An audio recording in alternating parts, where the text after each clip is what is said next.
क्या आपको कभी ऐसा लगा है कि आप एक ऐसी दौड़ में भाग रहे हैं जिसका कोई एंड पॉइंट नहीं है? सुबह अलार्म बजता है, आप उठते हैं, ट्रैफिक में फंसते हैं और 9 to 5 की जॉब में अपना खून पसीना बहाते, और मंथ के एंड में क्या मिलता है? वही पुराना financial stress, rent, EMIs, glossary और सबसे बड़ा हिस्सा खा जाने वाला टैक्स। मन में बस एक ही ख्याल आता है, काश थोड़ी सैलरी और बढ़ जाए या एक अच्छा प्रमोशन मिल जाए तो लाइफ सेट हो जाएगी। पर सच बताऊं, अपनी आंख बंद करके सोचिए, क्या सच में सैलरी बढ़ने से डर खत्म हो जाएगा? नहीं, क्योंकि आपके दिमाग में एक गहरा साइकोलॉजिकल डर बैठा है, अगर कल को ये जॉब चली गई तो मेरा क्या? दोस्तों, इसी को रॉबर्ट कियोसाकी रैट रेस कहते हैं। आज हम रिच डैड पुअर डैड के सबसे आंख खोल देने वाले अध्याय यानी कि लेसन 3, अपने काम से काम रख, माइंड योर ओन बिजनेस के साइकोलॉजिकल सीक्रेट्स को डिकोड करेंगे। यह वीडियो आपके सोचने का तरीका हमेशा के लिए बदल देगा। मैकडॉनल्ड्स का सबसे बड़ा सीक्रेट। कहानी की शुरुआत होती है साल 1974 से। मैकडॉनल्ड्स के फाउंडर रे कॉर्क टेक्सास यूनिवर्सिटी में MBA के स्टूडेंट को एक लेक्चर देने गए थे। लेक्चर बहुत ही शानदार रहा। उसके बाद सभी स्टूडेंट रे कॉर्क के साथ एक बार में बियर पीने के लिए चले गए। वहाँ बियर का ग्लास हाथ में लेकर रे कॉर्क ने मुस्कुराते हुए स्टूडेंट से अजीब सा सवाल पूछा, क्या आप लोग बता सकते हैं कि मेरा असली बिजनेस क्या है? सारे MBA स्टूडेंट जोर से हंस पड़े। उन्हें लगा रे कॉर्क मजाक कर रहे। तब एक स्टूडेंट ने हिम्मत करके चिल्लाया और बोला, रे, पूरी दुनिया जानती है कि आप हैमबर्गर बेचने के बिजनेस में हैं। रे कॉर्क हंसे और बोले, मुझे पता था तुम लोग यही कहोगे, लेकिन लेडीज एंड जेंटलमैन, मेरा असली बिजनेस रियल एस्टेट का है। रे कॉर्क अपनी बिजनेस प्लानिंग में बहुत क्लियर थी। उनका प्रोफेशन था बर्गर की फ्रेंचाइजी बेचना, लेकिन वे जानते थे कि हर फ्रेंचाइजी की लोकेशन सबसे कीमती चीज है। जो व्यक्ति फ्रेंचाइजी खरीदता था वो असल में उस जमीन के लिए भी पैसा चुका रहा था।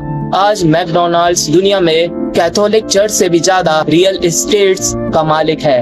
उनके पास दुनिया के सबसे कीमती चौराहे और नुक्कड़।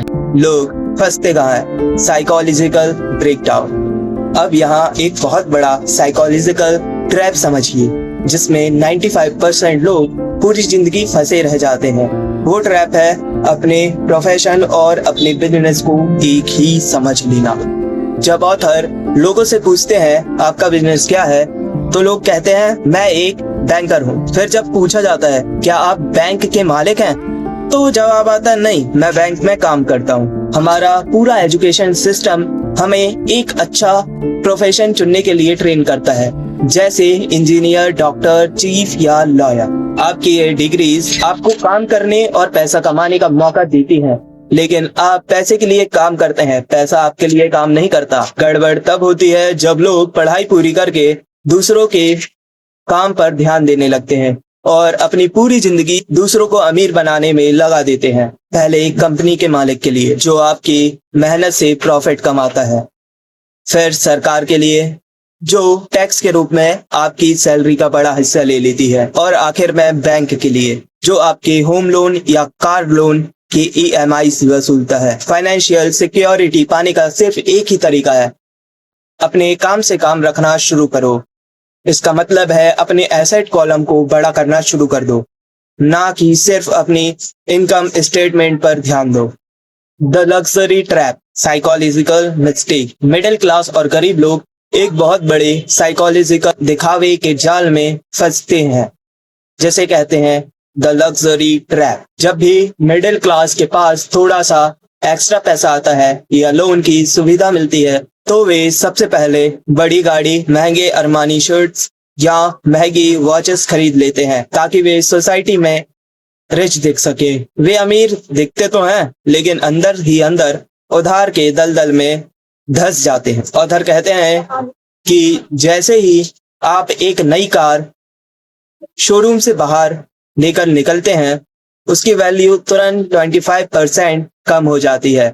यह कोई असली एसेट नहीं है, यह एक लायबिलिटी है। जो आपकी जेब से पैसे निकाल रही है।